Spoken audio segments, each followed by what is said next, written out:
झारखंड जैसे राज्य में स्वास्थ्य व्यवस्था का हाल ऐसा हो गया है कि गरीबी और लाचारी का अब मजाक बनाया जा रहा है। गंभीर बीमारी की दवाओं पर 1900% मुनाफा कमाकर बेचा जा रहा है। यानी कि 600 की अगर दवा है तो उसे 12,000 रुपए में बेचा जा रहा है।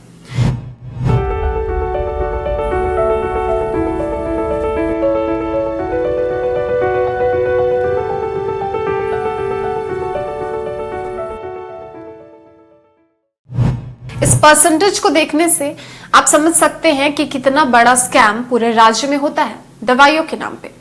और अब जाकर मुख्यमंत्री हेमंत सोरेन तक ये बात आखिर में पहुंची है, जिसके बाद जांच के आदेश जारी किए गए हैं। लेकिन सवाल ये है कि दवा माफिया राज्य के भोले भाले लोगों को मूर्ख आखिर कैसे बनाते हैं।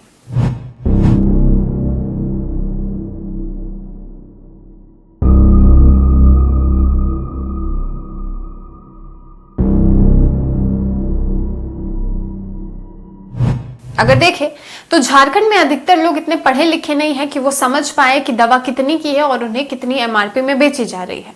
और कैंसर जैसे गंभीर बीमारी की दवा के साथ भी ऐसा ही खेल खेला जा रहा है। और अब जब बात बाहर आई है तो संभावना है कि जल्द ही सीएम का एक्शन इस पर देखने को मिल सकता है, जिससे राज्य के गरीब और बेबस लोगों को थोड़ी राहत जरूर मिलेगी।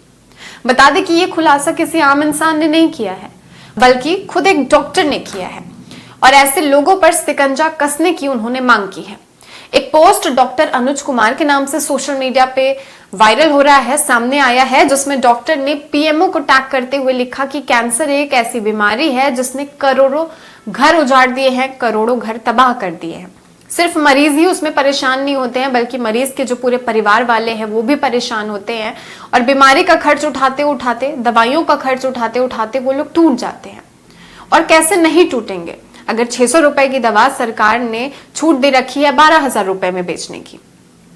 दवाई है पैक्लीटैक्सेल, जो रिटेलर खरीदते हैं 600 में और बेचते हैं 12,000 में। एक मरीज को कई बार 20 से 30 वायल की जरूरत पड़ती है। और ये कोई एक दवाई की बात नहीं है, कीमोथेरेपी में ज्यादातर दवाइयों का यही हाल है। 200% मार्जिन भी समझ में आता है, लेकिन 1900% मार्जिन, वो भी कैंसर जैसी बीमारी में, जिसका इलाज वैसे ही बहुत लंबा और गंभीर चलता है। गरीब तो मर ही जाएगा ना, ये तो ठीक नहीं है। इस पोस्ट पर पीएमओ से तो कोई जवाब नहीं मिला, लेकिन झारखंड के मुख्यमंत्री हेमंत सोरेन ने स्वास्थ्य मंत्री इरफान अंसारी और सभी जिले के उपायुक्त को संज्ञान में लेते हुए रोक लगाने का आदेश दिया है।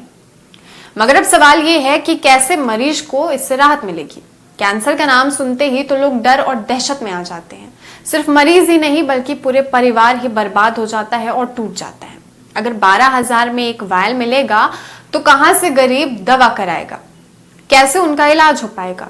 ऐसे में अब जरूरत है कि दवा कारोबार और एमआरपी पर एक कानून बनाकर ऐसे लोगों पर सरकार का शिकंजा कसा जाए, जिससे कम से कम गरीबों को कुछ राहत मिलेगी।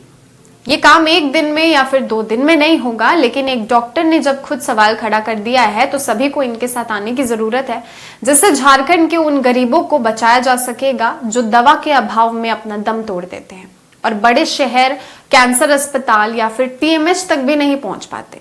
जब टाटा का कैंसर अस्पताल 5% मार्जिन में दवा की बिक्री कर सकता है, तो फिर बाकी तो जो अन्य कंपनी है उससे 1900% कमाई करने का अधिकार किसने दिया है।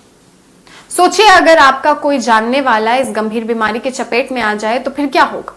अभी से सब मिलकर इस कालाबाजारी और लूट के खिलाफ आवाज उठाएंगे और डॉक्टर अनुज कुमार का साथ देंगे तो यकीनन इस लड़ाई में जरूर सभी को जीत मिलेगी। फिलहाल के लिए खबर में इतना ही। मैं थी आपके साथ प्रियंका सिंह और आप देख रहे थे द न्यूज पोस्ट।